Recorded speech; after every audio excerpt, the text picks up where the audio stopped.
Welcome to the Rugby Bits podcast. And we're here after week 15 of the URC, where we had two wins for South African teams, but also two losses. And we have a lot of permutations that we're gonna talk through today. So bring your calculator. There's going to be a lot of um, if this one wins, if this one loses, do the Sharks still have a hope, and all that sort of stuff we're going to talk about today. I'm joined by Shaun. We are in a flooding Cape Town, honestly. I mean, there's quite a bit of damage on a serious note, but yeah, we're talking about a Shaun. It's kind of like the storm is right now. It's typical Cape Town that the weather can turn like in a few seconds and just go from good to horrible. Thala, my man, you've nailed it. The Cape Town weather is the Stormers. Just beautiful, unbeaten, just going on this amazing run, and then it turns into Antarctica with sideways rain, trees blowing over, flooding, and then it's still Baltic. I'm literally sitting here inside a sleeping bag. The heater is on by me as well, Shaun, so don't feel too bad about that. Just see. Yeah, so for those, if you're listening from the Northern Hemisphere, we're starting to transition into our sort of colder months. I know it's getting warmer on that side. Yes, it was 15 degrees maximum yesterday, but the feels like was 5. So we just want to say that it's not maybe not as cold as it can get in Europe, but I mean, especially with the wind in Cape Town, it's like 50 to 60 kilometer, um, almost gale force winds. It brings a lot of damage. And as you can sort of probably predict, South Africa's probably not really built for rain and wind at the same time. No, South Africans aren't built for it. So there's two things. One, well, Cape Townians. Cape Townians are not built for it. Cape Townians are in denial forever. So there will still be people going out this week when the sun is up, and they'll go out in a t-shirt and not take a jacket. And then they go for dinner or something, and then the sun sets, and all of a sudden it's like minus 500. So we're just stubborn. The other thing, can we talk about this temperature and feels like temperature? Isn't isn't feels like actually the temperature. Like if it's 16 but it feels like 5, it's 5. I mean surely the I don't know. There Like is I'm a not clever scientific enough to reason figure for this. that. Well, can we send it to Mythbusters and just get it? Can we just get one number? Like 15, you say 15. I was like, geez, it felt colder than that. And then you're like, it feels like 5. I'm like, well, I can deal with that. I don't know. Anyway, there's a cold wind. There's some snow somewhere, so there's a cold wind that Yeah. that comes through that reduces the temperature, which is actually the temperature that we feel, which is the feels like temperature. So therefore, that should be the only number, surely. Okay, so Shaun, what we're going to do is we're going to talk about the weekend's games for the four South African teams. We'll talk about the three remaining fixtures that they have, and yeah, basically just try to see where do they sort of land. I mean, there's basically 9 teams fighting for 8 places in the race for 8. You may count Ospreys and Sharks as well. They're kind of holding on. They're mathematically still possible for them. But let's start with the Bulls. They got a big win in Newport, winning against the Dragons 47 points to 7. 7 tries that they got. Marcel Coetzee was the player of the match. First off was a bit tight, but were able, I think, late in the game to really let go and to get the tries needed to get a bonus point and to get a big emphatic win. Yeah, it's so weird, Shaun, that it's two things. One, it doesn't seem like the Stormers and the Bulls can be good at the same time. It feels like one has to be good, and then they stop, and then the other one sort of picks up the mantle. Because we've talked about the Bulls having a losses in a row and all that sort of stuff. But I think what was encouraging was it was kind of like what we said after the Glasgow loss in the Champions Cup. The Bulls just seem a lot more structured and sensible in how they play instead of it being sort of the headless chickens that they are at Loftus. So we'll see in a few weeks when they go back to Loftus if they go back to headless chicken rugby. But this seems so measured and reserved, and it was a really big performance from the pack, especially. Well, I think it worked out really well that Dragons are still in the Challenge Cup, so they had to take it Mm. easy for 1 or 2 games, even though it was at home. So it kind of worked in the Bulls' favor. Wink, wink. Um, but yeah, in all seriousness, the win, it's the best time. It really is a good time. The Bulls have, out of the South African sides, the Bulls and the Sharks, I think, have the probably the best run into the knockouts in terms of their final games in the group stages. And the Bulls, obviously, the last four games, which would have been included this game, is great for them. It's a perfect test to really build momentum and iron out some things. Like I think there is place for them to not play their best and still come away with bonus point wins for the rest of not all of them, but some of their games, and they could build some good momentum into the knockouts. But the thing is we've always struggling with the South African sides is the consistency. Like the consistency to take what they've done. It was a massive blowout when they often say you don't learn so much from these wins.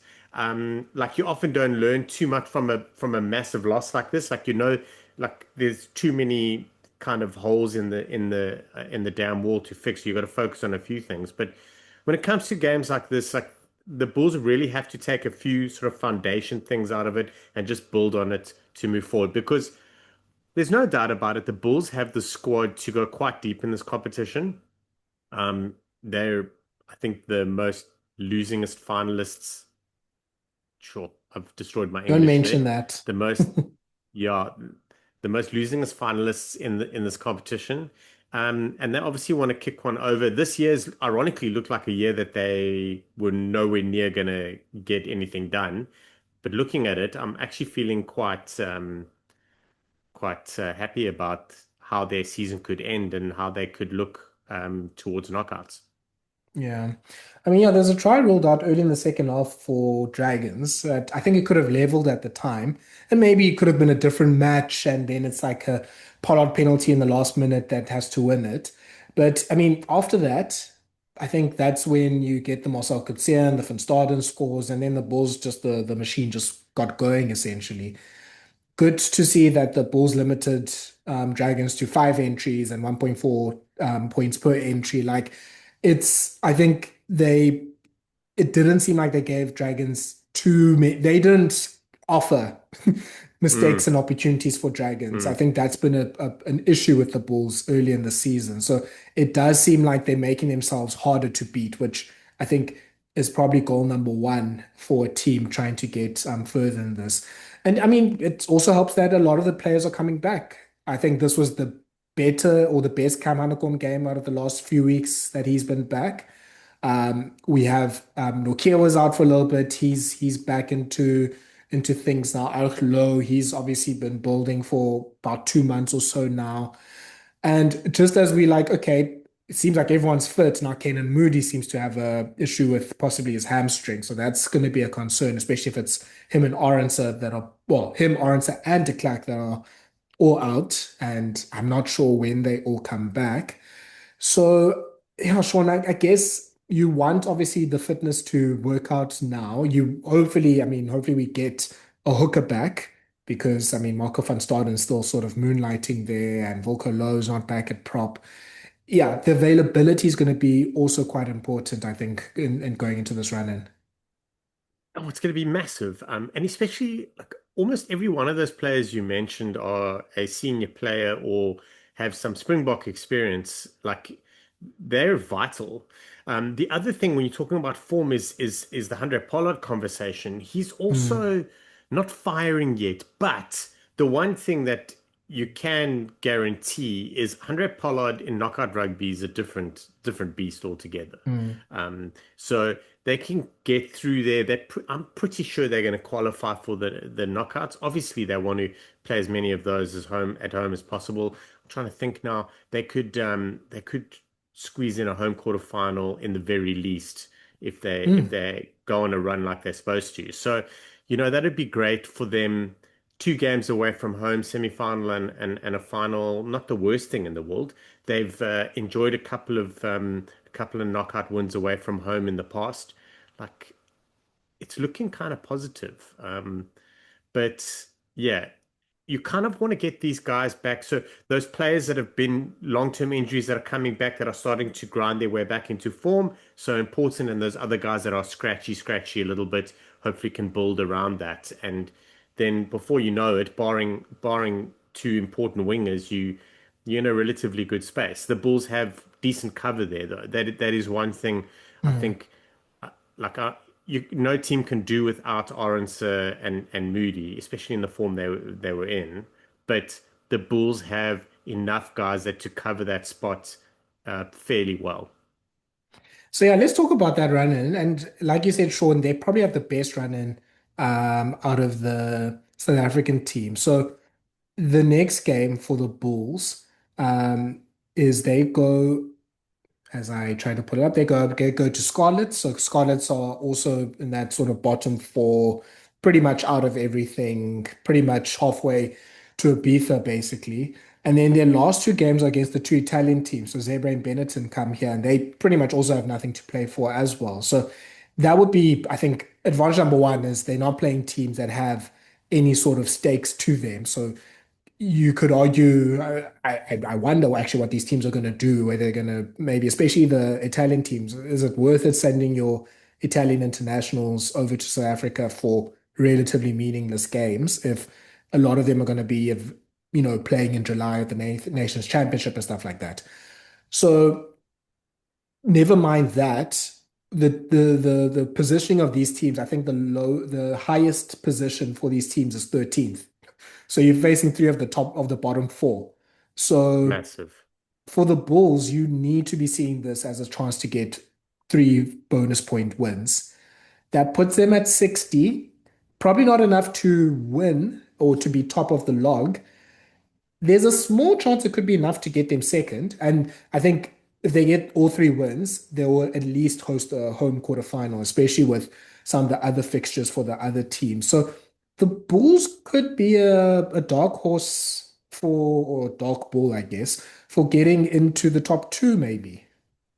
Well, if if the rugby bits math is correct, the Bulls are going to go unbeaten in the next three games. That means the Stormers are losing at least two of their next three. So finishing in the top two is a reality. The other thing, the URC way is to come from the depths of nowhere and go and win it. So this is looking in their favor. But the other thing, more importantly, that I want to speak about, like we talk about like where the Bulls need to work, and we've highlighted how their defense has been so poor. But the Bulls have the second highest points for out of the entire tournament, and they are Hmm. joint number one for tries scored. So it's quite clear where the issue lies, and that's not with scoring points. Mm-mm. So it's about just really tightening up, sorting out the problems or cleaning up whatever they need to clean up defensively and getting that done. And with some of these big names coming back, gaining a bit of form, a couple of the guys that are real hard grafters too, it is kind of looking good. Yeah. If you go sort of band for band with like a team like Glasgow, obviously everyone talks about how good their attack is. The Bulls match or exceed their numbers. It's just the problem is they let in quite a few tries themselves. And, South African teams in general have, I think, lower tackles percentage success than the other team. So yeah, I think if which is why I think the loose forwards that have come back, the forwards that have come back, can hopefully help with just fortifying the defense. I mean, Moody would have been a big help, especially him being half 13 almost, and him defending on the wing is a nightmare, I think, for backline defenses. So yeah, hopefully there's some momentum that they build here and good habits that they can build for the next thing. So Bulls have Scarlets next. They should be expecting to get a similar score essentially, and to try and put pressure onto the top four at least. Then on Saturday, we go to Cape Town, and the Stormers lose for the first time against Connacht at home, 33 points to 24. So Connacht, big congratulations to them. They get a win. They get a bonus point win for scoring more than five tries, and they deny the Stormers any bonus points. So no try scoring bonus point, no losing within seven bonus point. The weird thing about this game, Sean, is the Stormers score um, the try from Sasha Feinberg-Ngomazulu at the 61st, 62nd minute. They lead 24 points to 14. I think I was watching, I was thinking, cool, that's the score to basically settle the game. They can sort of control things from there. They effectively concede from the kickoff. They mess up a kickoff. Connacht gets the ball. They score a minute essentially later, and then Connacht are able to get the winning try. There's a lot that's happened to the Stormers this week. I think let's start first of all with just yeah, wishing all the best to Chippie Solomon and his family and the Stormers community. Obviously, they've lost their longtime manager. Um, on a more lighter note, Garen Dumeni, it seems like that is his last game for the Stormers. So that was great that he got an opportunity to play at home for the last time. And then there was the interesting press conference from John Dobson about the noise around the team. Okay, before we get to that, Sean, let's talk about the on the field stuff, which is the Stormers kind of just sleepwalk into bad situations in these games. Like since they lost that winning streak, they just don't seem to have the intensity or the ruthlessness to close out a game. It just always feels like they always let a team, they get 8 or 9 points ahead and they always let a team score and then they have to sort of, tense up and try to grit their teeth through a win. Yeah, it looks exactly like that. Like when Sasha scored, it really looked like, okay, cool, this is sewn up now. And then they just crumbled. If this was in isolation, you could understand why. I think this week was crazy for the side. John Dobson was beside himself, like he struggled through interviews. The players were Mm, struggling. It was crazy. Chippy's been involved, what, 24? It's I over two think so, yeah. decades. Yeah, yeah. So, he's been heavily involved. Like almost every single player that has come through a Western Province school or come into the Western Province setup would know him, and that would be a fair whack of people for the last 25 years Mm, because there's a lot of people that have come through the doors or have grown up and gone through school here. So it's huge. So if that was in isolation and the Stormers broke down because emotionally it's draining, like we could understand. But as you're saying, it is something that we've seen over and over since that December Champions Cup problem that they created for themselves, where it wasn't just oh, it's Champions Cup, forget about it. It's like it was team environment. It invaded on the team environment and got everyone in a bad space. And there are senior players that are not, it doesn't look like they're really getting involved with the side, like pulling them together and trying to kind of get things right. Or if they're trying to do it, it's not working. I don't know what's going on. There is something else going on. Then there is that other noise, which every side gets when you lose. Every team has a player that fans and opposition hates. It's a bad space. And I'm actually glad that Dobbo mentioned that because I think it needs to be highlighted. Like you mentioned Henry Pollock to anyone talking rugby in South Africa, and they'll freak out. If you mention Marcus Smith in the England setup to England fans, like it's very polarizing, 50-50. Rory Cockett, Luke Watson, like, you know what I mean? And and there's a very fine line between it. And then Dobbo's gone and said, listen, these players have just wanted to get out of this space. So it's such a difficult one. Like I don't know how to manage it. I think everyone just needs to be better, bottom line. But the way social media and the internet works is you can literally be a troll. mm. Like some people, that's their outlet and they don't really care what it does to other people because it doesn't matter. So yeah, but back to the rugby, they're not doing well. They're very weak at the moment.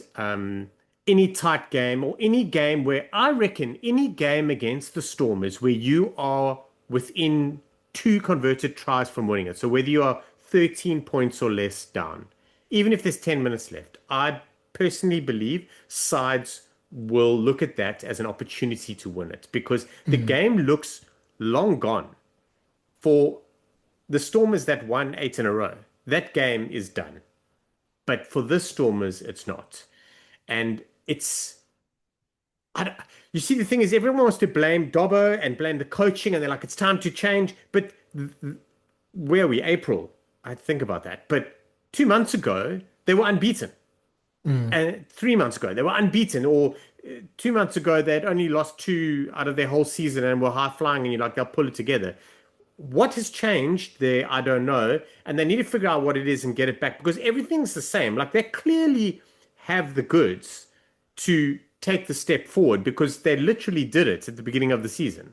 So I think they're like one moment away from things clicking, one game from things settling, but they're also still vulnerable. So they're going to need to have that game to settle things, and then they're going to need to have a solid game, a game where their game plan works. Everyone is not overrunning the ball or doing silly shit and just go and finish the game. And then there's a different story. So they're like basically 160 minutes from getting their season back on track. And they're still second. Like they're in a good place. So Yeah, they have the next three games essentially because I don't know, I haven't done the math, but I don't think that they would drop out of the top eight if they lost every one of their games, which I don't think they will. probably not. Yeah. Yeah, like they'll be like, okay, cool. Now we're gonna go do it the hard way. But you really want to be in the groove before before the knockouts. You don't want to only find it in the knockouts. Yeah. It's so weird, Sean, because I think that side end of last year, we was talking about it just seemed like the set piece was working quite well. They got in Paul de Villiers, and he was obviously just amazing around the rack. Um, Yuri Mattia was playing a lot more because Sasha was still busy with the Springboks. But even when Sasha came in, it didn't seem like that the same this like it got the side disorganized. It felt like he came in and it got things going. And I mean, Ron now was fit and then he got injured again. But it felt like, you have a structure for the team. We had that time where Similani was playing at fullback and was fine, and he played at center and was fine. It's so weird that it feels like there's more players that are available in theory. Like Dion Fourie now back, Achiva's back, Dan du Plessis back, but the performance is going down, and you're just like, how's that happening?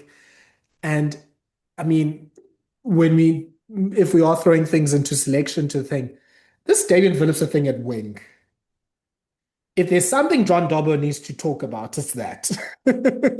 Go ahead, Sean. You you know, you're 100% right. It's almost like there are too many options and the game plan and the conversation and what needs to be done is getting missed because there are too many players available and they're trying to kind of fit everyone in.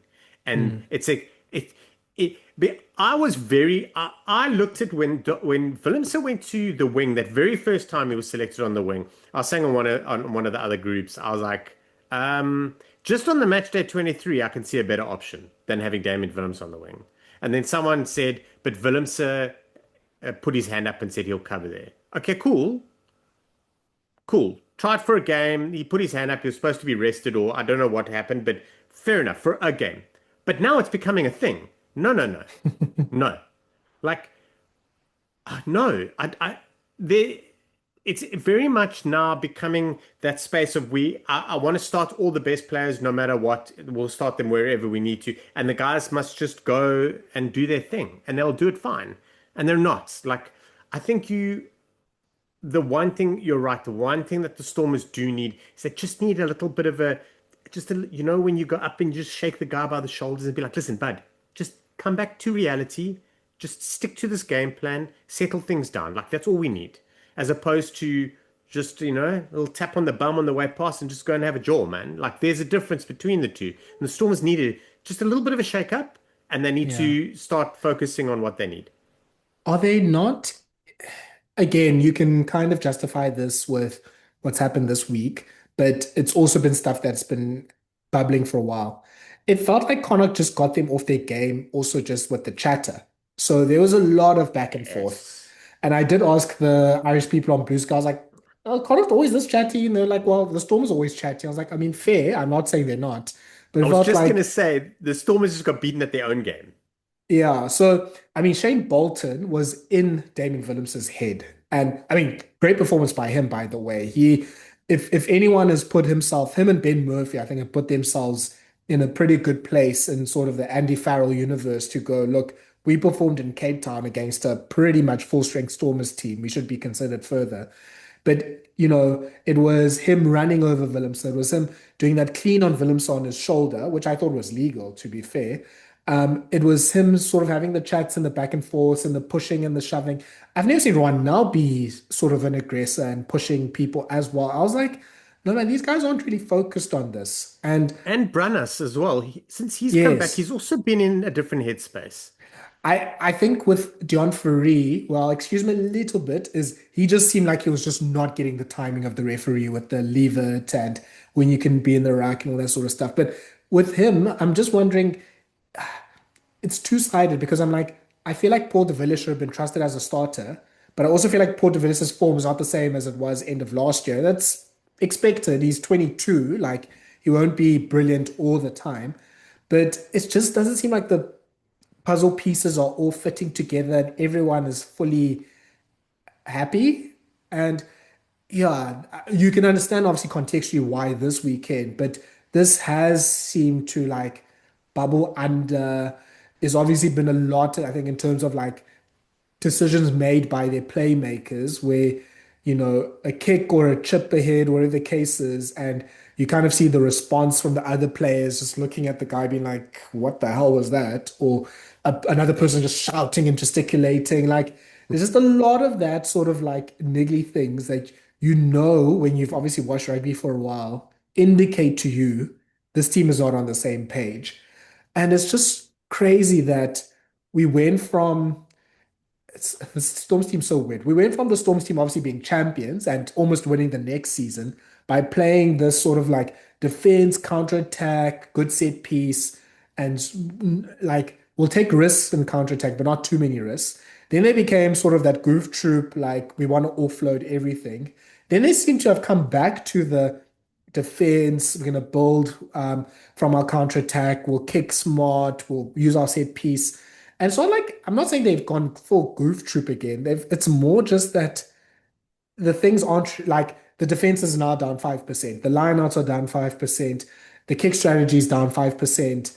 The attack is also down like 5 to 10%.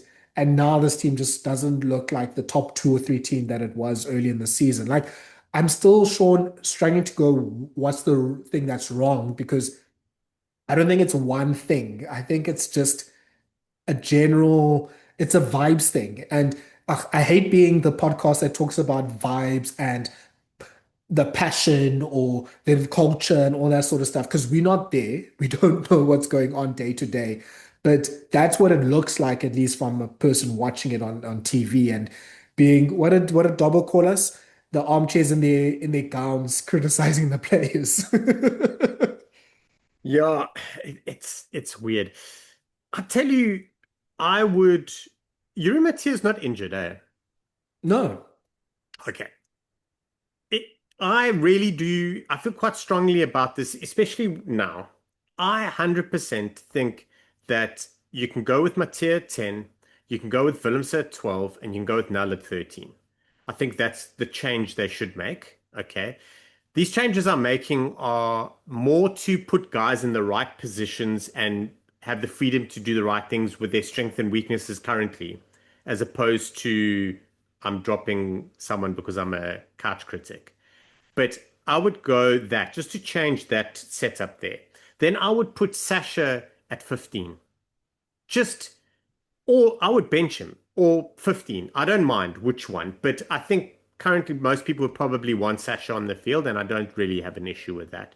But from 15, he gets a little bit more freedom. You can have Gelant on the wing if you want, because I know they're struggling a little bit wing wise. I'm trying to have a look here now. So you are going to have a space for another wing. Zas is he's plugging that hole. He was not where he was, but He's not he he's not been playing well for a while, and I'd like to be it's this fair whole to him. it's this whole season. But Yeah. so they might struggle a bit there. You could. I don't know, you can have I Dan on the think bench and Sin Wandy on the yeah. wing. So Natla apparently is coming back this week. I'm just reading this article here. Suleiman, I think Hotzenberg is available. I think he's just not been picked because he hasn't been as good. But I'm also like, I mean, Hotzenberg hasn't really been fully trusted with, hey, you're player 23. Like, you should be like what Jamie Osborne is doing almost in Leinster. So that's where I'm like, I don't know if, like, I think if you trusted him and said, you're the 14, not Damien trying to cover there, then that's the problem. But like, that's the problem, Sean. There's too many good players and they can fill too many gaps. And I think that's where one can get muddled because I'm sure one week, Dobbo's going, let's do this.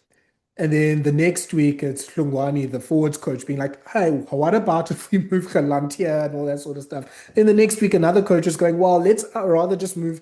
Like, yeah, I just feel like there's almost too many solutions for this problem. Absolutely. And that's creating a bigger problem on the side. But Hartzenberg, the problem with Hartzenberg at 23 is I personally feel that 13 is his weakness. And I know, Mm, like, you could show me 100 highlights of him attacking it from 13, but 13 is a little bit more to it. There's a yeah. whack more to it, like Rico Ioane. Cough, cough. Anyway, like you can attack really well at 13, but you're not going to really plug that hole unless you make it defensively your own. So Hartzenberg, I think that's his weakness. And because of the way he got drilled at 13 in those two games that he started, which I think was the losses, I think he started at one or both of them, and then he's Mm, fallen away completely, and that potentially affected him, his wing selection, or I don't know, confidence, or the coaches trust in him, whatever. I do think there are options at wing and fifth. Well, in my setup, I think there are options to cover at wing. So you could have Gelant on the bench who covers wing and 15. But you could also have Gelant and Similani on each wing and put Zas on the bench. There are options in that back three that are a little bit more cut and dried. They're almost like the Stormers need to go with something a little bit more conventional. Like if they name a side and you'll be like, okay, there are no tricks here. This is going to be a rugby match because we've got this guy, this guy, this guy. There's no like surprises and you know what I mean? And that's where I feel if they can take that mentality through training this week and into the game, doesn't matter who is named in the 23, they can take that mentality of just go and do it. Because the thing is I think Sasha's still trying so much, especially with all this negativity. Like he's a leader and he's an alpha male. He wants to be the guy that is in charge of doing all the good stuff and pulling a side out. That's his nature. Damien Willemse was like that as well. And there's balance that comes with that. If he plays at 15, I feel he kind of gets that freedom, but also when you at 15, you see very quickly when it's time to kick and be reserved as opposed to put the hammer down. That is the freedom that he gets. He's very good defensively, positionally. He's not poor at 15. He's obviously not better than Willemse, but he's not terrible. So I would go and change that 10, 12, and 15. You could always move it back in later in the game and just yeah. put Sasha back there for last 10 minutes and just say, go have a jaw. Because it's almost like he needs that. But there needs to be that discipline of just tick those boxes, go through those processes, and then we can have fun. Yeah. Even at 9, I think there's a bit of a question where you can just be like, Ranach hasn't, I mean, obviously he's been injured, but there's been a bit of an up and down with Reinach, like really good moments and moments where you're just like, can you slow down? And I Since he mean, to cut be his hair, fair, bro. yeah, it's messed with his mojo. And I mean, Ongra obviously threw the intercept, unfortunately, but yeah, it just feels like yeah, I think your suggestion is right that if everyone plays their sort of their natural position, maybe for one week, perhaps things kind of fall more into place, and then be like, okay, cool. Like kind of go Sasha and Damien. You're probably our two best players. Let's try you on the bench. Let's play the conventional, everyone's in their role team, and then you kind of fill in the gaps later in the game and see where that takes us. Because obviously this Glasgow game is become now very important. So It's in obviously Glasgow Stellenbosch, isn't lost. it? No, it's in Cape Town. Oh, Glasgow are staying in Stellenbosch. My bad. As I said that, I remember. I think Glasgow in Ah, Stellenbosch this week. Cool. oh, They I'll can't stalk train. them. Yeah, they can't Yeah, train. yeah, there's like pretty much they'll be doing canoeing instead. So, I mean, talking about run-in, Sean. So the Storms have a pretty difficult run-in. Like, it's on a they've got a run-in where they're facing quite a few teams that are also in this race for eight. Essentially, actually all three of the games that they have, it's Glasgow at home. Then their last two are away games, which is Ulster and Cardiff. All three teams are playing for playoff positioning, if not going to the playoffs themselves. It's obviously two away games and one home game. It it looks very unlikely that the Storms can win all three. It even looks pretty dicey as to whether they can win two. But if they are going to try to get into the top two, they need to do this. They need to get two wins here. And Glasgow already now, because of their loss last weekend to the Lions, they also need this win. And so this is not where you want to be if you are trying to secure things. And you're right, Sean. I think they are mostly secure. I think the magic number to qualify for the top eight will probably around about be 52, 51, 52, and the Storms are on 51. So there's also a world where the Stormers kind of go from first and then they qualify at eighth or seventh as a result of this. So I think just for this weekend, you'll probably face the first team for Glasgow. They kind of rested and rotated a little bit.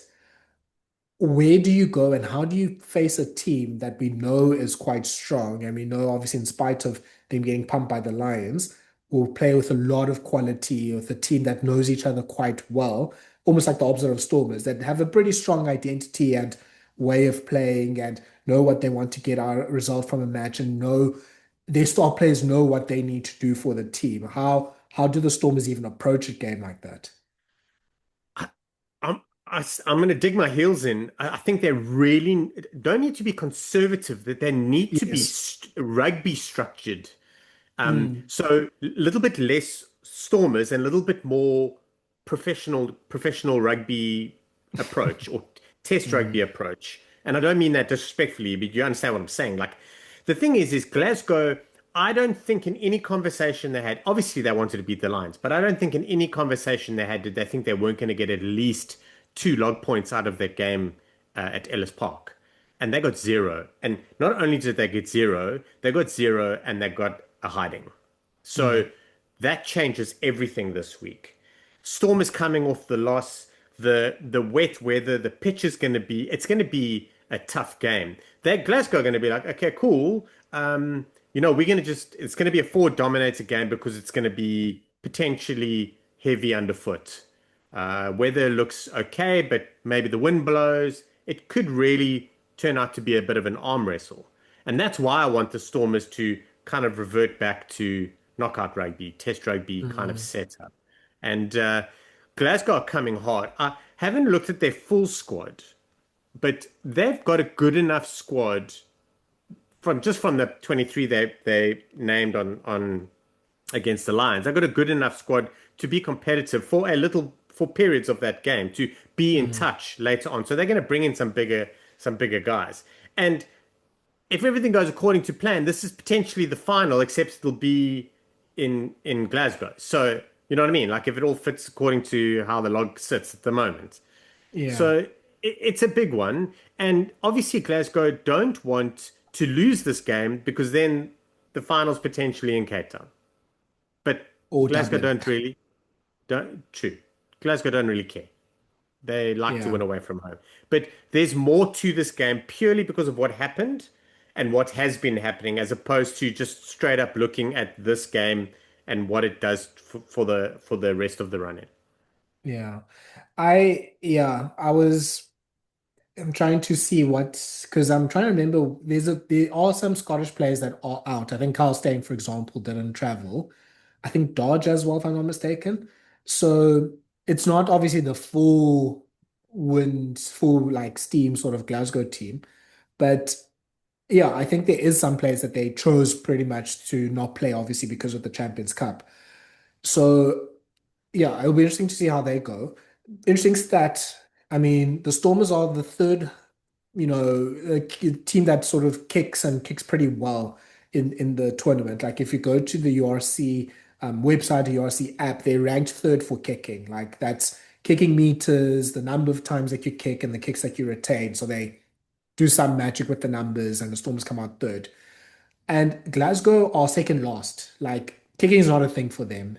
And that was the same thing that they did when they won the URC, where they pretty much didn't kick. And then in the knockout games, they just suddenly became this tactical kicking genius. Carl Stainer's chasing kicks and all that sort of stuff. So don't believe the stats fully here, is what I'd say. Is the likes, whoever plays on Saturday for Glasgow, I think they can still execute a sort of a kicking centered game, especially with what the weather is. And yeah, sure, maybe the weather helps the Stormers just to discipline them and just to force them into playing a more sort of conventional type of rugby. Yeah, and Glasgow are going to be going for the soft underbelly. There's no doubt about it. Like, I think Mm, that's really going to be the conversation is about finding that, getting that mental weakness and making that doubt fester because yeah. it's been happening. So you just kind of need to tap into it somehow. So they need to phone up. So Carl and the rest of the South Africans need to phone up Shane Bolton and just be like, "Hey, tell What me did how you you did say? it. Yeah. Let's talk about this over a beer." Yeah, let's go to Ellis Park. So we've kind of mentioned already, but the Lions thrashing Glasgow was probably the surprise result of the weekend, 54 points to 12. And like Sean has already said, you probably were like, okay, the Lions could win this, especially because Glasgow didn't come maybe with their strongest team possible. They just lost against Toulon and, they're coming all the way to South Africa. So you're like, okay, a loss maybe where Glasgow picks up a bonus point or two is on the cards, but this was very unexpected. And I think on the Lions side, it was just the efficiency in attack that was so um, not surprising because we've seen the Lions go like this, but it was just the best thing to see from the Lions. Like they were just able to create chance after chance. They're able to get behind the advantage line, especially in the first half. They really were able to use the offloading game to pretty much, anytime Glasgow could get a break, they weren't able to because it wasn't even a ruck formed. It was just now you have to go to the next thing. And I thought the loose trio of Maashe, Fenta, and Frankie Horn was amazing on Saturday. So good. So good. Lions went full noise. It was beautiful. Loose Trio's looking good. They're such a great money ball side because, like, sorry, Ringo, but they're no big stars. But I mean, they're Shield champions. Ringo's doing accounts, and they're in the top four. They're looking the best they've ever looked in since Super Rugby days. So this is great. And the thing is I'd like to know what the plan is because you know that there's certain sides that get overanalyzed. So the sides that take the biggest wins and the biggest losses always are overanalyzed. And like this is a big win for the Lions. So now people are gonna try and understand what they want. So I hope they've got more in their quiver.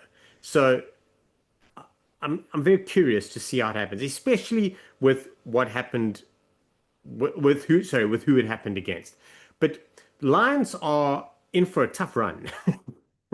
They Yeah, they're literally in Guinness country and playing every freaking Irish side there is for the rest of the tournament. That's just the way it is. So yeah, I hope you had fun against the Scots, but the real shit's coming now. yeah. So to speak about that, the Lions have Connacht this weekend. Obviously, Connacht that just beat the Stormers, so they play face them at home. Then they and the Stormers get on a flight, but their flight goes to Ireland, so they face Leinster away and Munster away. Okay, so there's two things that are positive. Connacht at home, yes, it's not great because Connacht are looking really good right now. But I mean, you should, if especially want to be a top eight team and host a quarterfinal, you should try to get a win there. And maybe you should try to even aim for 5 points.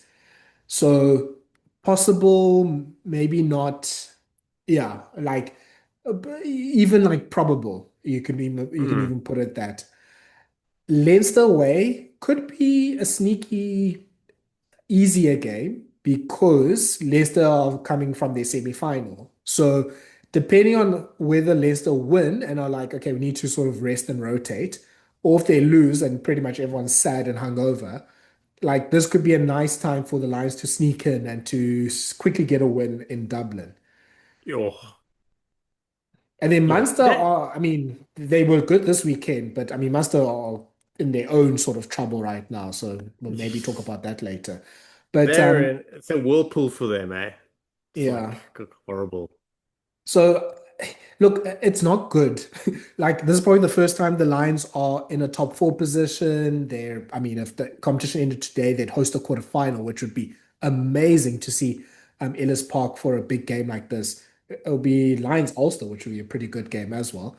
But you just look at that run and you're just like, sheesh, where do the points come from? Because these are three teams, obviously, that are also in the playoffs. I think, I think you could say it's the hardest run-in of any of the other teams as well. So there's a world where the Lions find themselves at ninth position once again. Like Oh, Ringo's worst nightmare might happen. So I think this match against Connacht is so important. They need it to be a win. A win, I think, is probably enough. If they lose and then they have to sort of scramble some bonus points here and there, I don't know if they are going to stick to the top eight. yeah. So on 48 points, and to get to that magic number of 52, according to Tyler's the theories, is yeah, it's Connacht that you want to get a bulk, if not all of those points, and then pick up a couple of points away from home. Like if they pick up just two losing bonus points from Leinster and Munster on top of a, let's say, 5 point win this weekend, they're guaranteed to make the knockouts. Like I don't see them not. The thing is, so this is the question. It can actually work for both sides, but we've seen it a little bit more consistently from the Lions. But for a tierish two side, a lesser side. I don't know how to, I really don't know how to approach this. So I'm sorry, but Ringo's writing a letter right now after he's listened to this. Ringo, I'm sorry, I yes. didn't call you tier two. So, so both Lions and Connacht are not looked as championship sides. I think we can go with that angle. But for them to both win two games, big games, tough games in a row is also where the challenge comes. The things that the Mm, Lions do have at the moment is they're a little bit more consistent in that factor, and they're playing at home. So if I had to look at it and just go, have Connacht, did they drink all the beers against the Stormers and they've got nothing left? You know what I mean? Like, yeah. is that how it worked out, or do they still have something left? Like, and you could say the same for the Lions, but we're a South African show, so it won't work with the Lions. It only works with Connacht, and yeah, so there's that. So I'm a bit. Like, can Connacht put two massive performances together away from home towards the end of the season? That's the question. Mm. And the answer's probably more often than not no, even from their fans if you get them on an honest day. Just yeah, making all the friends. But yeah, so there's that. However, Connacht also I don't know how to put this. It's not like they didn't have to work hard against the Stormers. They did. Mm. It was not a very hard win. It was a very talkative, nuggety win that ended up being a comfortable win in the end. You know what I mean? It's not like it was 21 all in the 79th minute and they defended for 14 phases to win a penalty and then go on and win it kind of thing. You know what I mean? Mm. So they might still have something left in the tank. Yeah. I mean, they did play two European knockout games in the Challenge Cup. They obviously lost their quarterfinal against Montpellier. The I think so, and then they had to come to South Africa. So that's a lot for them to do. I think Bandiaki's on tour, so he could also be the probably the perfect energizer to sort of help sort of reinvigorate the team. Um, So it was actually quite an interesting game when you think about it, because I liked I know they had that early injury to was it to Cathal Ford, I think. And then Hugh Gavin came on, and I what I've seen of Hugh Gavin I really like. I think he's a really good young centre. So if you are able to put in Banyaki into that and sort of add energy from that, that's great. But on the Lions side, I just want to just point out two things. One, at halftime, they conceded two penalties and Glasgow conceded nine. So obviously they were winning the penalty battle by a long way there. And the second thing is at the end of the game, turnovers won by the Lions 10, turnovers won by Glasgow 2. Okay, and then one more final stat, if we're going to go into the stats thing, is in terms of the 22-meter entries, Glasgow had seven and scored 1.7 points per entry, which is really bad. The Lions had 12 entries and scored 4.5 points per entry. So pretty much scored a try every time they went to the 22. Like this was an absolutely fantastic game for the Lions. Ulrich Cronje just turned into Heinrich Brousseau with three turnovers. Like And he just an played on the insane wing. game. Yes. Yes, he's a center. Like, Yeah. and he was playing on the wing and cooking. It's like almost like everyone was like, oh no, we kind of like there's this guy on the wing, it's fine, we'll be able to dominate him because he'll be out of position. Meanwhile, back at the ranch, he pulled the Uno reversi and said, well, Yeah. actually, I know how to jackal, so let me show you a thing or two. Yeah. And he's up against Carl Rowe, who's obviously played for Scotland a few times. Like it's no slouch he has at wing. Like, I mean, the backline still had pretty good players. Hugh Jones comes from whatever naughty step he was on for the Champions Cup and he plays this game. Can we Um, talk about that? I thought he was injured. What did he do? I mean, I think we talked about this last week where we were like, is Franco just saying you can't play because you're going to Toulon next season? I don't know. But then they saved him for the South African games. Actually, let's talk about Glasgow's approach to this game. I don't think, I know you're the non-kicking team and you're the attacking team. I don't think kicking less than 20 times in Joburg is the way to go. Slow the game down for yourselves if you need to. Like, it just felt like they didn't really kick well. And then their defensive strategy is they weren't aware that the Lions are the best offloaders in the competition. Like, try stop them offloading, maybe. Neither were the Lions. The Lions didn't know it either before Saturday. So I was also just like the Glasgow kind of yeah maybe didn't yeah maybe didn't do the necessary preparations for this game because it just the Lions were just able to call their shot and whatever they wanted and they got all the results from that. Post Champions Cup hangover. I think Yeah, I think that hit them really hard. Like they really expected to win that, they didn't. Um, it's now twice out of their system because they lost it, they were hungover, then they lost the next game, and now they've had that little shake, and the Stormers yeah, are next. So jeez, we're in for a cracker. But yeah. The two those games in South Africa stats, this weekend, yeah, jeez. massive. Those stats you read out are amazing. I know there are a lot of people that don't really want cash hanging around, but you read those stats, and that is everything. That's a whole bunch of pieces coming together to accumulate that. That it's not we're working on our tackle this week, and therefore we have got this, this, and this. It doesn't work like Mm, that. Like that is a whole bunch of stuff that has come together and clicked on the day, and everyone's executed. Beautiful. yeah. And Henku van Wyk looking really top tier once again. Doing this against Hugh Jones. Like for people that have been fans of Henku van Wyk, wanting him to be a Springbok, I mean, I think it's more because he just can't stay fit more so than he's being ignored by the coaches. Like this was a really good performance against really good opposition. He's got 5 games, possibly 4, 5, 6 games left. My numbers are not numbering, but stays fit, carries on doing this for the rest of the season for the Lions. He's going to get a look in somewhere along the line. I Yeah. don't think I don't think the 13 door is completely closed. I think we've Springboks have got enough options at 13, but they're definitely looking for that guy. And there's Mm. no ways Henko wasn't seen prior to injuries or spoken to or spoken about. And Russie has shown that he's happy to try guys out and bring them in and have a look. And if he's fit enough to get some time with the squad, whether he gets capped or not's a different story. The guy, they'll know because often what happens, guys will come into the mix, they get a roadmap, and then they're like, if they stick to that and show growth, they get a look in. Um, he's solid. Like I quite like him, and he's an out and out 13, which makes my nerves a little bit better. And he's strong defensively and he's a freaking unit, man. Yeah. He's basically going to take over from Jesse and Lukanya, but more Jesse, where he's just going to be like, oh, cool, it's cool. I'll run the crash ball from 13. Beautiful.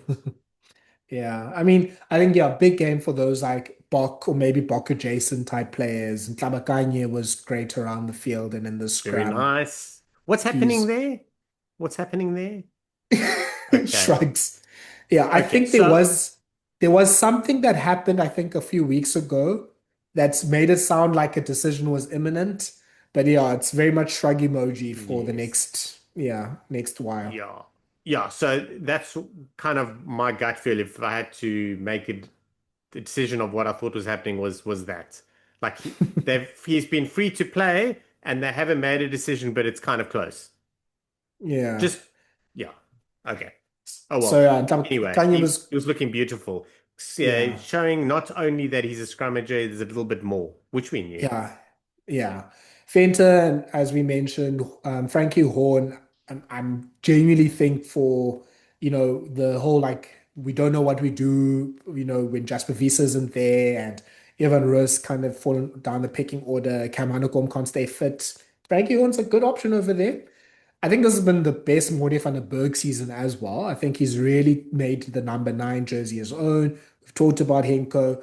Quan Horn has just been quietly just been delivering class performances at the back, especially now with Fussy obviously being injured and sort of in and out. Willemse playing wherever and wherever. LaRue seems like he's now effectively a bench option for the Bulls now. Quan Horn is just putting himself in a position where he can just be like, I'm around. I Yeah. can also maybe go into a Springbok game. So yeah, I think those sorts of players are going to be the players that need to be, especially this weekend, and as we've said in these next few games where the going is going to get really tough. Yeah, I mean, look for the Lions. So I think the magic number, like I said, is 52. I think for a top four place, it's 57, 58. So it probably needs the Lions to get 2 wins. And that's going to be That's a lot of really, work. really tough. Yeah, I That don't know if I can see that. that's bonus point stuff this weekend, and then Yeah, 3 points from one of the games, and then some more points, kind of situation. yeah, Like maybe you like you bag your 5 against Connacht, you pick up Leinster after a loss in the Champions Cup semi-final, and you grab like 3 points, maybe 4 points from that game, and yeah, then you have a Munster side who are in heaps of trouble, and then you score 4 tries, and all of a sudden you playing at home in the yeah, quarters. Beautiful. yeah. The most ideal situation would be we get a South African team in second, third, and sixth in the log. So we get a third versus sixth South African derby in the quarterfinal. We get the second versus whoever.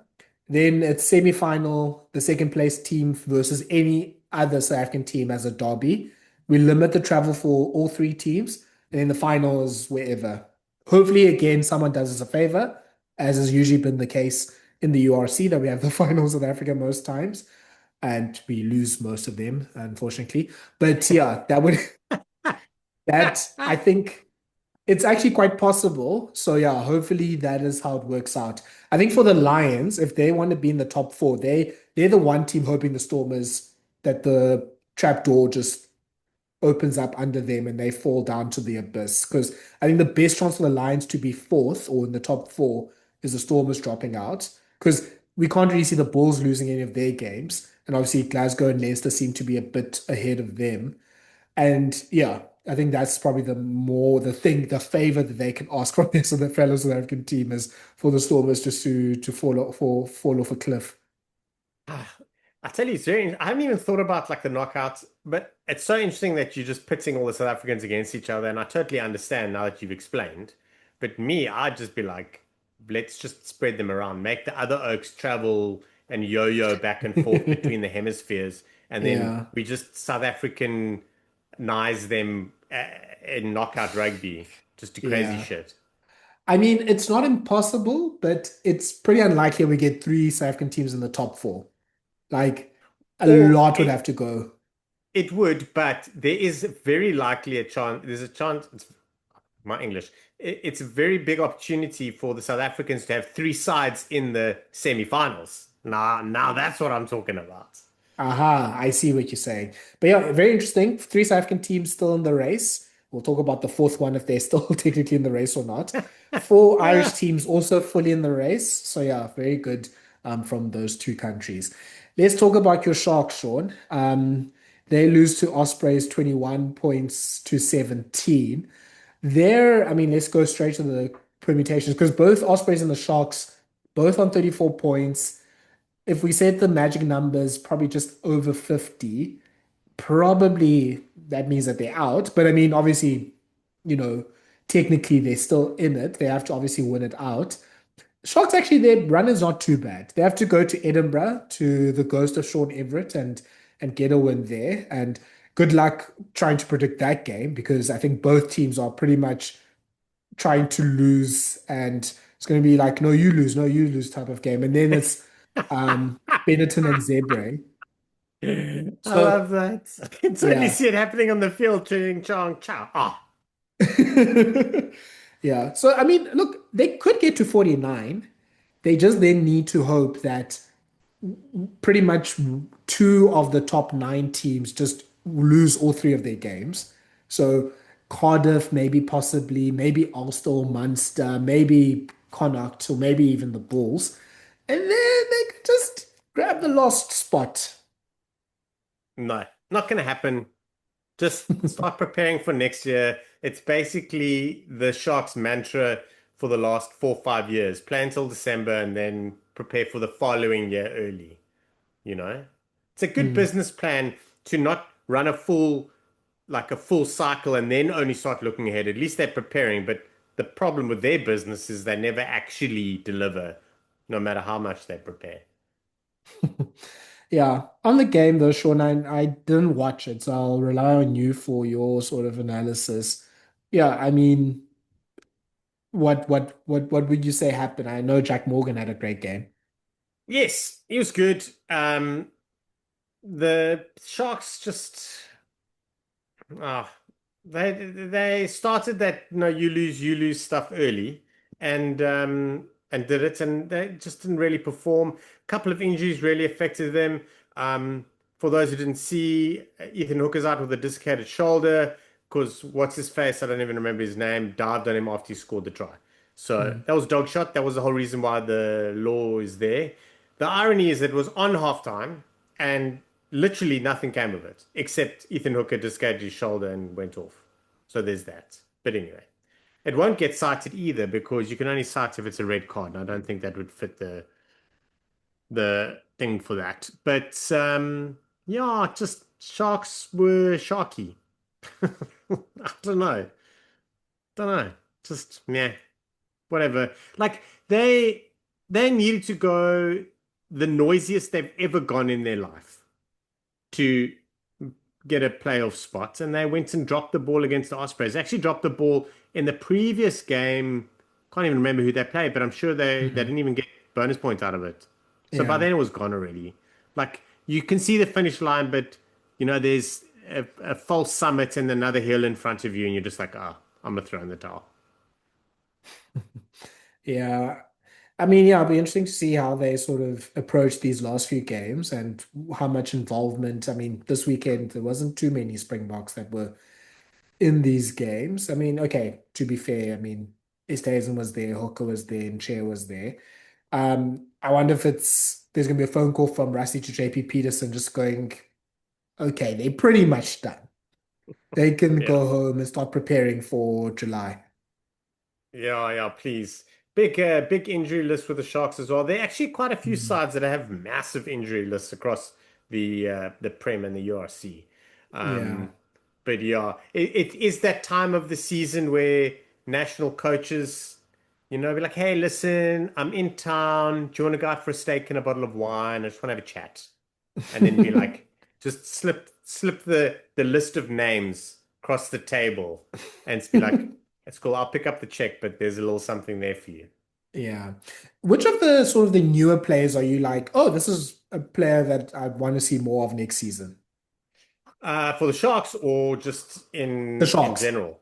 The Sharks. So I'm just gonna quickly find his name, but Siaya looking. Mm, I mean, I know it was his first game. I know he's 18, but he's looking quite handy. I do quite like the freedom at which he plays, mm. or with which he plays. Oh, hey, Tyler, can you help me with my English? Um, John Smith has been decent, but I don't know, like it's a really low bar with the Sharks. There are a couple of positions where they're really good players. So 15 is quite important because Fassi's hit form. So he's been in a good space. So having Siyaya there who's playing well, you can kind of got a good yardstick. 12 and 13 is important. Yeah, I don't know. I don't know. I'm just looking through the side and I look at it and I just get irritated. Shame. It's so interesting with Don't you Saya playing shame me. well. You, Mr. Bull. I'm You trying to be were there wasn't sympathetic. it wasn't so long ago, just recently, where you were just not even coming on podcasts because of the Bulls. Yeah, I'm trying to be nice, okay? You guys were nice to me when we were losing. It's interesting that there seems to be these options there at 15 because Luan Gilomere also had that great game a few weeks ago. Oh, it was Cardiff. I think the game that the Sharks didn't get bonus points in. Also had that great game. So it's like, oh, these young sort of like players that you can sort of put into maybe your back three one day. And they've had Yaku Williams also come on the wing and he's been great. So geez, like yeah, the fact she's still producing the players at least. So that's a positive.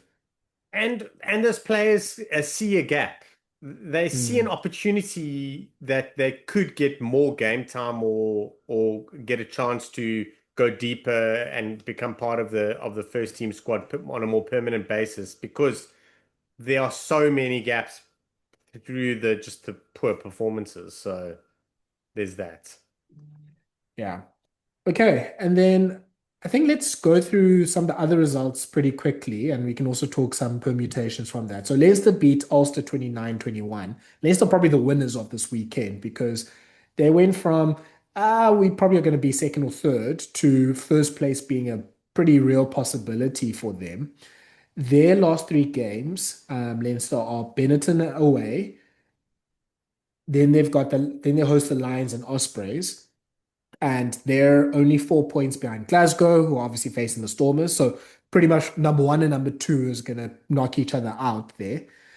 So Leinster are probably set up now to top the log and to get things and to to win this competition. Well, to put themselves in the best position to win this competition, I should rather say. And in the last three games don't seem like games that they should lose. Maybe the Lions game, as we'll see post Champions Cup, might be a banana peel. But even then, you're like, 10 points might be enough with Glasgow having a pretty tough run in because Glasgow has Stormers, Cardiff at home, and then Ulster away. So they've also got three teams that have playoff situations there. But then with Ulster, um, is they've got Munster, so they've got another Interpro. Then they host the Stormers, and then they host Glasgow. So that's also a pretty rough run in there. So yeah, things are getting pretty tight now. Ulster probably now feeling probably the most precarious that they've been the whole year. It is the absolute worst game to have a crappy performance. Ulster were like the old Ulster, the Ulster that you and Cooks predicted wouldn't make the knockouts. That Ulster, that's who they were. They were not the Ulster that have been dominating and confident and playing well. They they just it's almost like they were surprised that Leinster pitched up and then they were shocked once Leinster did.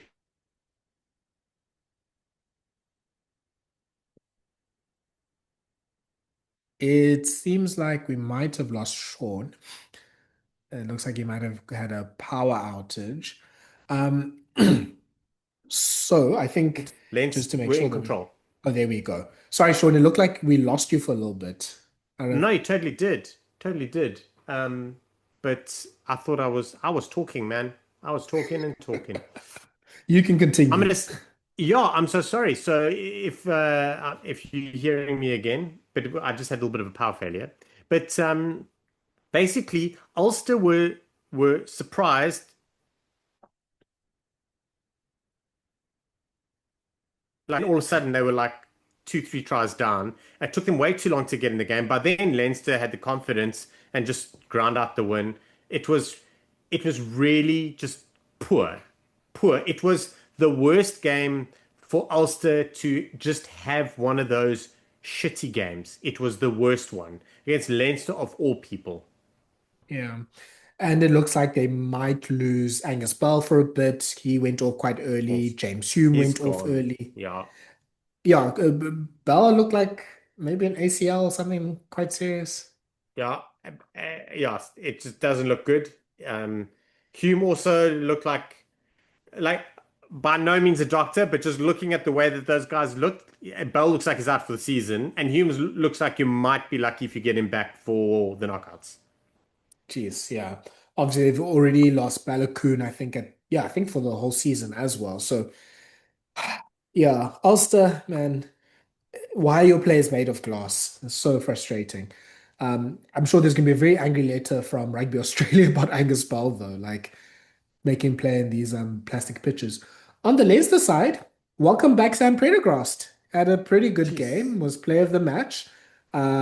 I think controlled things quite well. Obviously, the forwards gave him a good platform, but it looked like okay, like this break probably did Sam a lot of good. So that's quite positive. Yeah, he looked good. Like he looked his usual self, and I don't mean that in a bad way. I mean I think I think it's been over exaggerated. It's been low-hanging fruit to pick on Yeah, him, even sometimes when you're kind of like, well, I can actually see he probably did a little bit more good than bad in the game.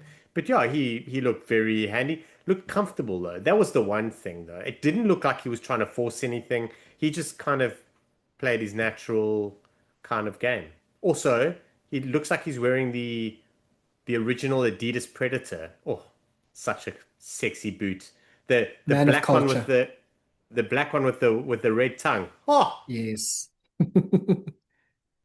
You were the best rugby player in school when you had those boots on. Like it didn't even matter what your ability was.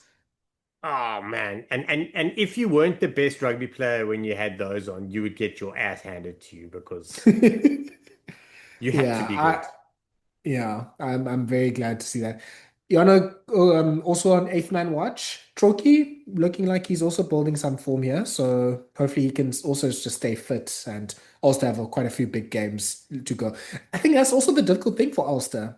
Just reminding me that they also have a European semi-final now. So resources are kind of running out now. What do they do, Sean? Like it's four big games, pretty much four must-win games. Where do you now spend those resources? Do you just go, hey, you know what? Let's just go for the Challenge Cup. Like, it's only two games that we need to win there.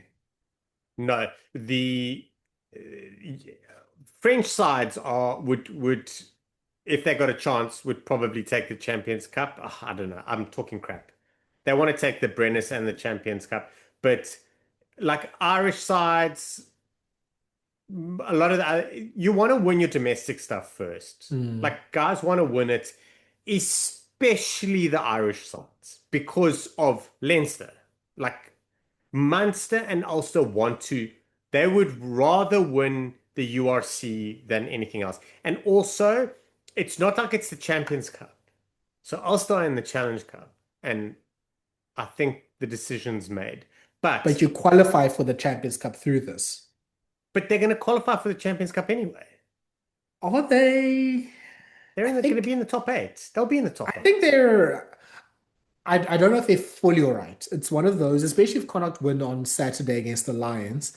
Them and Cardiff, I think, are in that bubble of if you don't get enough points for the next three games, you're in trouble. So there's no easy games for them. That's where I'm like, I don't know what they do. Like this Munster game, I think gets some importance because you're winning and you're pushing another team down that could be into trouble. Because then I think if you win the Munster game, you're probably safe. So that's why I'm just like, I don't know if it's like, yeah, if it's assured that they're getting top eight. Yes. No, I understand that. I totally understand that. It's actually, it does become tough. At least they have the luxury of dealing with this conversation on Monday. So they don't have to make that call now.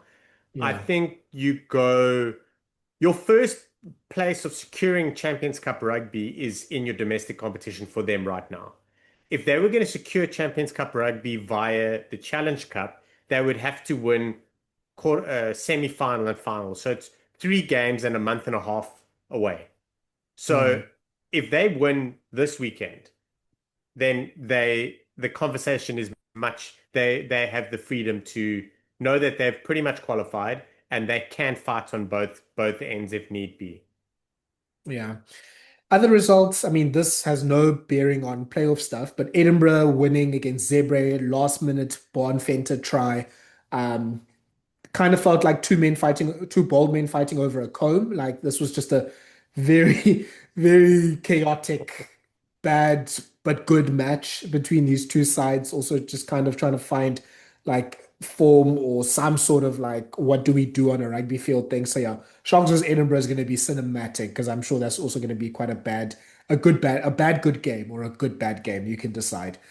The Probably a big result here was Cardiff getting a big comeback win against Scarlet. So 24-7 down.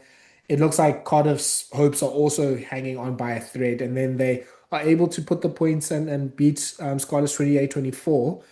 Again, a lot happening at Welsh Rugby right now. I think Y11 has stepped out from their proposal to buy Cardiff. So Cardiff currently still owned by the WRU, and there was an AGM with the WRU. They've pushed out their CEO. So yeah, obviously the normal happenings in a week of Welsh rugby. But yeah, Cardiff, they're obviously the Welsh representative in the knockouts right now, unless Ospreys wins three and everyone else just falls into a trap door. They're also looking like quite precarious, Sean. Like out of the team, so they're seventh right now on 46 points. And they've got Osprey, so another Welsh derby. Then they've got Glasgow away, and then they host the Stormers. Like that Ospreys game has to be the game that they get a lot of points from. Yeah, and I think if push comes to shove, they can get points against the Stormers because of all those issues. Like there's potential there. Um, yeah, it's super interesting. Interesting Ospreys, I know we'll chat about that or kind of touch, but they've got two derbies in the last 3 games. Mm. So, there's that. But on the game, unbelievable fight back, unbelievable victory from Cardiff. Just it was a great game, especially for the neutrals. So just yeah, what Plumtree getting yellow cards, just like water is wet, basically. Man was in the mix causing his cuck. I still stand by the fact that he's the biggest troublemaker of everybody. Um, Apparently, there was a yeah, bit of man Plumtree fighting during the game. absolutely. Jostling I for love it. places on the plane, bro. Yeah. Yeah. It looked like Ben Thomas also had a good game, which I'm just happy for him because he's a good rugby player. He's just obviously been miscast in the Welsh team. So I'm happy he's getting an opportunity there. And yeah, Scarlets also kind of showed their last season vibes of just a crazy backline that's just going to cut you up. Like Blair Murray just doing wild things and Tom Rogers doing crazy things. So yeah, you can see Joe Hawkins being at 10 is also quite nice. Like there is obviously a good backline there. Um, yeah, this I think with the Cardiff thing's going to be very interesting if they can hold on. Obviously, we want I or at least personally would like as much representation as possible in the teams that qualify. So it'll be great if a Welsh team could make it. But geez, like th- if yeah, I mean the problem though is this Cardiff Ospreys game has this underlying thing where Ospreys are pretty much being pushed out essentially for Cardiff. because, like the WRU wants a team in the capital. So I don't think this is like a normal derby and Cardiff can just phone Osprey and say, hey, can you like just go easy on us? I think Ospreys wants to make a statement in this game. So this actually could be a very, very, very difficult derby instead of it just being a normally just super difficult derby. Absolutely. The all these Welsh sides want to make a statement. I feel like every single one of them are fighting for their life in some way, shape, or form. Yeah. So, what better way to do it than in a derby over your direct rivals in this current toilet that you're swimming in? Yeah. This crabs in a bucket situation that they're in, unfortunately. And then finally, Munster beat Benetton 45-15. So Benetton are pretty much yesterday's news.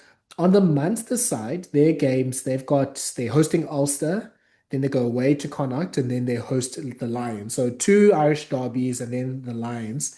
So good news, they don't have to get out of Ireland. The tough news is obviously they've got three tough matches, so it's not games that they can, count anything for. They've got 46 points, so they also are in that position where they probably need at least one game and maybe a bonus point or two before they feel safe. They could still maybe look up and dream of getting into the top four if they can get those wins. And those games are difficult but winnable.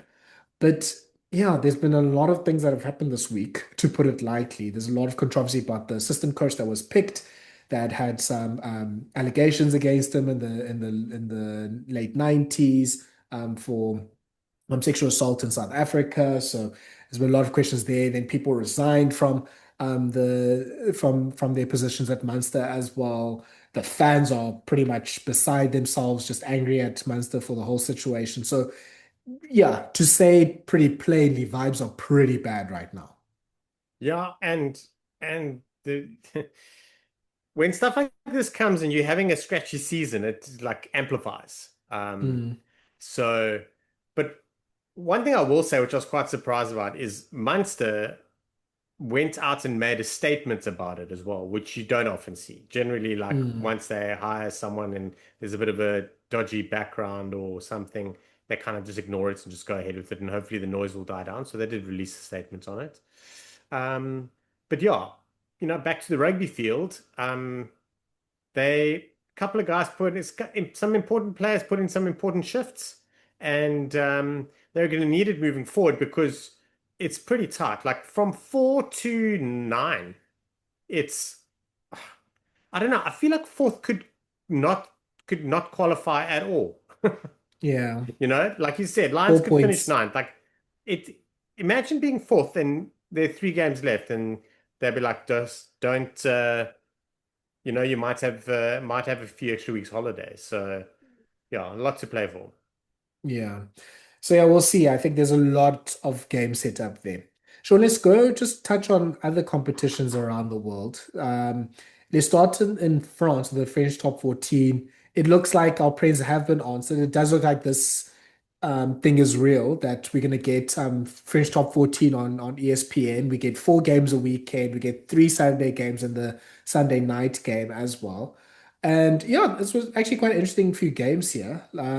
From the ones that were on TV, you had La Rochelle thrashing Bordeaux 45-15. Bordeaux pretty much playing a second team post their Champions Cup stuff, and La Rochelle actually bringing in their players after they tried to play like the under 12s in the Challenge Cup.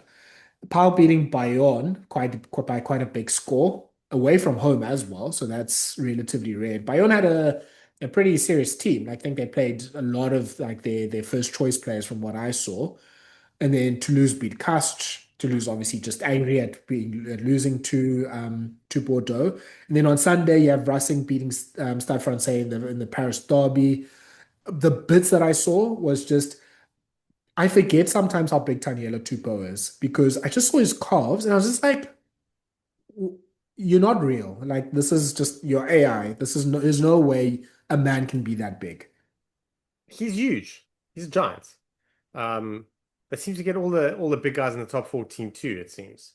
Mm, Um, quick one for Ghana wasn't on TV, but Oliver Cowie I think it was his top 14 debut or his starting debut for Toulon at 13.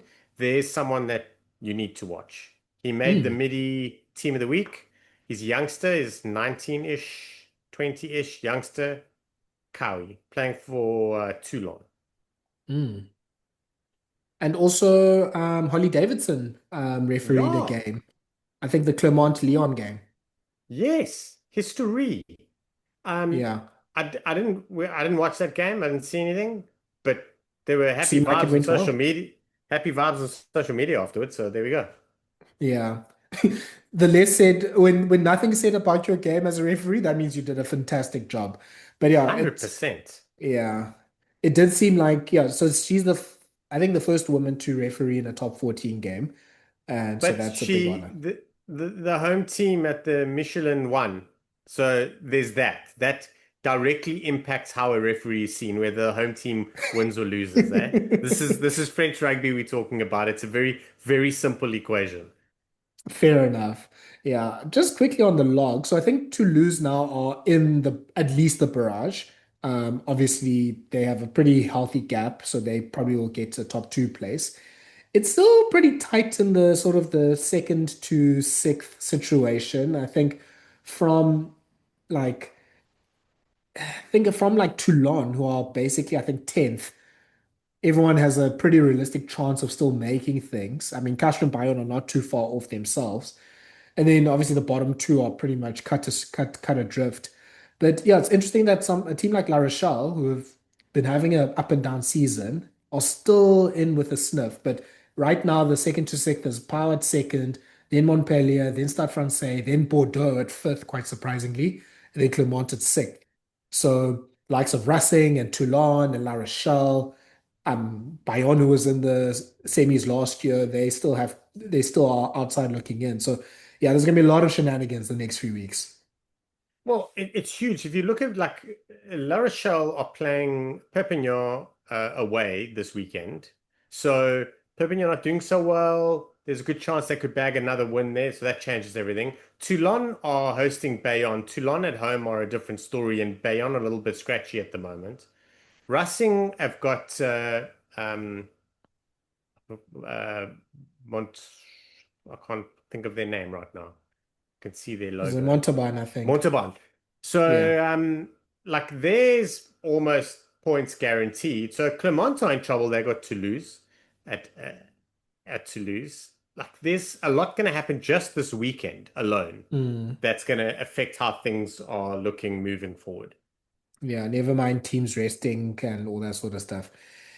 Going to the Prem, yeah, pretty normal weekend of the Prem. No results of significance. Bristol, I mean, this is the Prem, so everyone's going to get 30 to 50 points. But yeah, Bristol winning against Gloucester. You have Tigers thrashing Newcastle. You have Northampton winning against Exeter. Bath coming back to the Prem and winning against Harlequins.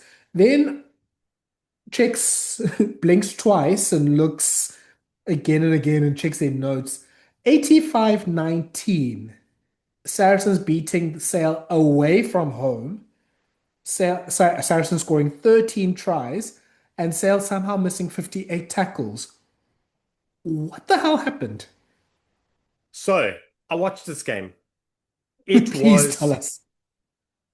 so George Ford, blame us, but looking at you, Tyler, George Ford did not have his best game, but I think it was very much a case of what was given to him. So it wasn't like he made a lot of errors.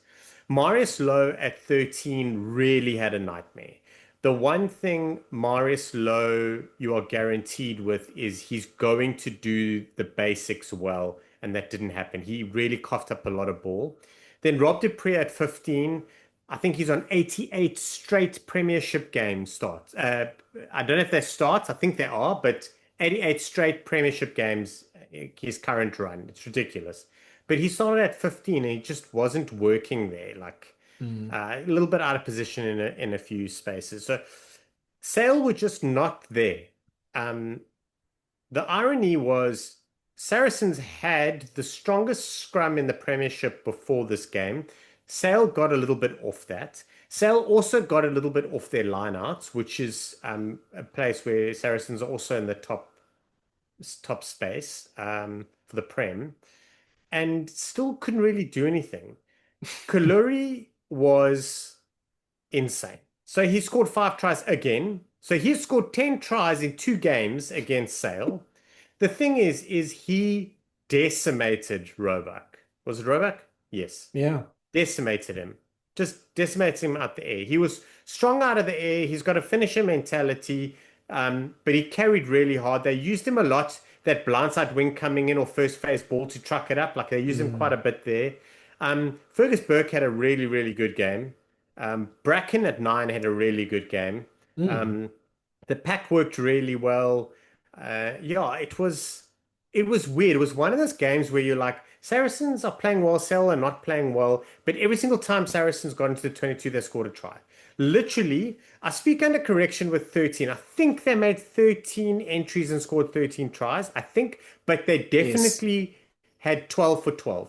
You were talking about, I was having such a chuckle earlier on because I was just dying to mention this. You were talking about points per 22 entry. Yes. Saracens were on 6.5 points per 22 entry at one stage, and Saracens, had they kicked all their kicks, would have scored 97 points. They Word of smoke. scored a try every single time they went into the 22. They scored a try. And Owen Farrell missed one or two, so it wasn't only Fergus. Ah, I'm going to give him a little bit. But they would have scored 97 points. What in the hell? Like, this was a game. Sharks have not been great. They have a long injury list. Yes, yes, and yes. But my word, they every time they looked up, Kaluri scored a try or someone scored sorry. something. Sagan scored a great try. Talk to me. No, I mean, I'm just sorry to stop you, but like, there's no excuse for a team with George Ford, Tom Roebuck, Rob Dupree, Asho Pokufojo, who helps your scrum, Jacques Vermeulen But RC losing. White, who's been great Yes, he's form. been good. Yeah, he was good against Leinster. You can't be Bamber, who's been Bamber and Ernst van Rijn are the top tacklers in the Premiership this whole year. well, clearly they get practice, but you can't be conceding 85 points like On home soil. on at home. That is enough to get you fired. I'm sorry. So Alexanderson needs to go. I know he's obviously been great for quite a while, but that's just that's too much. That is just far, far, far too much. 61 tackles missed, Sean. I don't even know what to That's do with that mad. number. So no, no, no. You just bring your sneakers on Monday and you run. And you don't talk about the game, you just run fitness and do Broncos. Interesting stats. I think Sale for the last 3 seasons or maybe 4 seasons have um made the semi-finals. Hmm. So it's not like they've been historically poor. But yeah, what I do want to say, I do want to just circle back to Exeter versus Saints. What's a freaking Hmm. cracking game. That game was a proper arm wrestle. This team thought they won, that team thought they won. Pollock comes off the bench to score a try. That was potentially the winner. Then Exeter take the lead again, and then Finn Smith bags the winner for real, for real. Um, the closest game of the whole competition. But we can go back Yeah. to Sale now. I just wanted to mention that. No, I think that's good. I mean, obviously both teams have a were in Europe and had games the last 2 weeks. So mixed-ish squads, I think, for both of them. I think more so for Northampton than for Exeter. And I think they could face each other in the semi-finals for the Prem. So this has a lot of implications, this game. So I This think that's week good. is massive. Forget about what happened, what is going to happen. This week coming is Bath versus Saints. And Yes. I mean, that's like history from the Champions Cup. It's history from previously in the season. And then plus Bath need to think about a Champions Cup semi-final against Bordeaux. Like, Yeah. and to secure top spot, it's wild, wild. And also, this win means Saracens mathematically are comfortably back in the running to finish in the top four. They need a few favors, but I really thought this was game over 2 games ago, but Yeah. this Saracens and that kind of performance, they might sniff a little bit of something. Yeah, but tell me why Finn Russell played this weekend. I mean, I know you kind of still have to go for top spot in the Prem and all that sort of stuff, and Leicester and Exeter aren't far behind. But I, if there's one game you want to kind of maybe sneak a rest for him, it's this Quinn's game, and then you put him, maybe even Thomas to okay, you managing Thomas to Toy's minutes, I guess, by putting him on the bench. But I thought this was a game to give Finn a few £100 and tell him to spend a weekend in Paris. I have a sneaky feeling that they might have been banking on Exeter upsetting Saints. That's what Ah, I think might have happened. So they'll kind of like take these points and then we'll reevaluate the following week. But also, Finn is Scottish, so if he was English, it would have been a different story. yeah, there's no rules for Finn. Quickly on Super Rugby, one game I just want to highlight is the Chiefs scoring the golden try against the Hurricanes to win 22 points to 17. So I watched a bit of the last 20 minutes here. Yeah, pretty tense game, sort of a bit back and forth. Some crazy rugby, but crazy good and crazy bad, basically, because there's some mistakes that both teams were making to allow the other team to come back into it. But Chiefs ultimately get a try through Wallace Atiti. But before that, a massive counterattack from the Chiefs get them back into the game because Hurricanes were leading. It seemed like they might have done enough to win the game. And then Sinkinson, I think his name is, he gets the try, which was like a good breakaway try that Leroy Carter helped to set up. Um, yeah, so this was the top two, or I think they're still the top two teams in the competition. I think this now means Chiefs and Hurricanes are now level on points in Super Rugby. Like, yeah, pretty good. If this is the final, this would be pretty. Yeah, this would be a pretty good game to get for it. Yeah, I haven't been watching a lot of Super Rugby. I actually really, I think it was on Saturday or Sunday, I was planning on watching a game and I left the TV on sevens and just zoned out. Yeah, Um, yeah, I haven't been watching a lot. I just know there were quite a few upsets. Didn't the Force beat the Crusaders? they did. First time in foreverness almost. But And Drua yeah, beat the Brumbies away from home. So yeah, a few crazy results. it's crazy because I mean, I still this season I haven't watched a lot of Super Rugby. Last season, it was up until last season I was still watching a little bit. But this Mm, season I just haven't. I don't know why. But yeah, cracking game. I saw that golden try because I switched on for that, but haven't been watching too much. It is looking like a bit of a two-horse race though. yeah.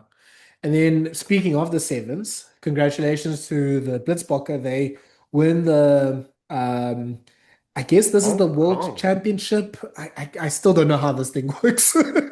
No, no, no. I think there's another part of the World Championship. There's more parts to this, but more importantly, it's the Okay. first time we've ever won Hong Kong Sevens. Was our fourth final. And That's we've so never weird. won it. And it was the 50th anniversary, so that makes it even better. So Yeah. there are a couple of tournaments involved in this second leg of the World Championship of Championship for Championships. Okay. Something. But I don't know. It's not the league, it's a something else. I'm sorry. So we decided to go away from having one World Championship thing, which is pretty rubbish because you just had one competition to decide who the Sevens champion was. And then we decided to now go to a three-leg tournament for yeah, okay. I'm not going to talk about sevens. Like it's But just can we talk about how World Rugby have taken this and completely stuffed up the sevens game? I just don't understand why they're making things more complicated. How's Hong Kong not part of the core competition? Is my first question. So To there's have the that. final, I guess. But it wasn't the final. The We final, oh, won. sorry. So the next one is in Valladolid, which is in Spain. Don't know if that's a hotbed of rugby. And then the final one's in Bordeaux, which could be fun. That could be vibes, actually. I mean, I think but there it's are not Hong Kong. But Hong Kong and those next two, I think, are important for teams that want to qualify for the core next season. That's what I think. I think it matters. But Yeah. the actual World Series is finished and we won it. I don't know, but how? What have you done, World Rugby? And how is Hong Kong not part of the core? Did they opt out and wanted to be themselves and be amazing by themselves? I don't know. It's confusing. We literally in rugby and we don't know what's going on. Like we talk rugby every week and we're kind of like, I don't really know what's going on. We'll treat it like an individual tournament. Well done to the Blitzboks. Unbelievable final. But you guys made us sweat. You made us sweat so bad because I thought when we lost to Spain or Spain. whoever we lost to, I looked at the fixtures and we were playing Argentina and Argentina had been dominating. And then I was like, Spain are playing Uruguay, I think. And I was like, cool, well, it kind of really resting on us. Like we had to beat Argentina well and then sneak in with the best third place finish. And I thought we were not even going to make the knockouts. We then end up finishing top of our log because we broke Argentina. And Mm. Argentina qualified in the best of the third places. And then Kenya nearly freaking upset us, who have just come back into contention again. They qualified for this second log of whatever of whatever's, and Kenya nearly freaking beat us. We needed we needed a something special, a something non-rugby to help us, and it helped us, and we managed to win. And Yeah. then I missed the New Zealand game. I saw the highlights, and then the final, we just destroyed Argentina. Just an Yeah. absolute madness. But the Blitzbook are champions. Hong Kong for the Yeah. first time. That is literally it. Hong Kong Sevens Yeah. is where we all grew up knowing sevens was sevens, man. Yeah, that's sort of the traditional tournament. So yeah, it's quite crazy that South Africa hasn't won it until then. But yeah, like likes of Siviwe Soizwapi and Tristan Lates, I think they all can take obviously massive credit from the last Impy Fissa as well. Salvin Davis, they can take some big credit from. I mean, yeah, a few seasons or season or two ago, it looked like the Sevens program was going through a bit of a dip, but yeah, they've really brought it back to where it should be. Then finally, I think let's quickly just talk about some big results in the women's game this weekend. So, Women's Six Nations record attendance in both games in Scotland and Ireland, which is fantastic news. I think this is the first women's game in Murrayfield that was hosted in Murrayfield. It was Scotland versus England. Unfortunately, the result wasn't too great for the Scots. England just doing the Red Roses doing what the Red Roses do. Um, that's the one time it's acceptable to be beaten by 80 points, looking at USAIL. So they win 84 points to 7. France seemed like they had a dodgy game, but they won 38-7 against Wales. And then Ireland had a record game, and they are still to host a game, I think, at the Aviva in a few weeks. And they beat Italy 57-20. This coming weekend is the weekend for our France Ireland revenge game. So look out for that. Oh, it's an evening game as well, I see. So that's going to be fun. Oh, it's at the Marcel Michelin, so it's going to be in Clermont, so that's going to be really cool. So I Oh, think that that game's stadium going is to, straight up either side, man. It's flipping yeah. epic. That could be actually a very fun game. So that's definitely one to watch out for. And then the Pac 4, um, well, they had a big weather delay, so I think they got some of the Cape Town weather there. But once the games happened, New Zealand beat Canada 36-14 after being 14-5 down at half time. And USA beat Australia 33-12. So New Zealand women or the Black Ferns getting some revenge on Canada. Yeah, I haven't watched any of this, but it was so I do quite like this tournament. It's actually hotting up quite nicely. But it's just basically a two-horse race again, Yeah. give or take. Basically. Look, I mean, I think the one thing to take out of this for New Zealand, I mean, obviously both teams don't have their sevens players, so they could always get a bit stronger and all that sort of stuff. But it's good for the Black Ferns that they can obviously just put that behind them, and they still seem to have a good team without, the likes of Georgia Miller, Stacey Walker to add to them. Did you know that New Zealand's coach is Steve Hanson's daughter, Whitney Hanson? I did not. This literally something I found out this week as well, and I was just like, this is That's a cheat code. insane. Yeah. And I don't know if there's Imagine been imagine leaning on dad for some assistance and your dad's Steve Hansen. You're like, listen, I'm struggling a little bit with this aspect of something. Can you help me out, Dad? Sure, no worries. I don't know if any, yeah, I don't know if any family has had two head coaches of their national teams before, but that's crazy. Or, I mean, you're a parent, so you could tell me of a daughter. I'm sure it's maybe the opposite. It's like, oh, shut up, dad. I know better than you. So she's probably after every Yeah, game when Steve has his notes, he's like, I don't want to listen to this. yeah. You have to wait for the invite to speak about it. You cannot go ahead and be like, hey, there's a couple things I want to talk about. It's all about how you manage the situation. Yeah. So yeah, so good luck to her. And I guess then this weekend will pretty much New Zealand's effectively won it unless they somehow find a way to lose against Australia and Canada will have their derby against the US. But yeah, I mean, it seems like the first half, at least for Canada, will probably give them some encouragement that they're still on the right track. But especially now with the WXV, and that means that all teams are all facing each other this year. So we're going to get New Zealand, England. We're going to get Canada, England. So yeah, lots of good games to look forward to. But yeah, Sean, that is a ton of rugby that we've just gone through now. And there's still so much to look forward to as we talked about. URC's getting into its playoff races. We have a big top of the table clash in the Prem, top 14, Super Rugby, Pac 4, W6 Six Nations. Like there is so much to look forward to. So please like, share, and subscribe to this podcast on whatever social media channel that you use. Please follow us on your favorite podcast platform on Spotify, Apple, or on YouTube. And we'll be back again next week to break this all down. Thank you so much. Have a good one. Bye. Bye. Ciao.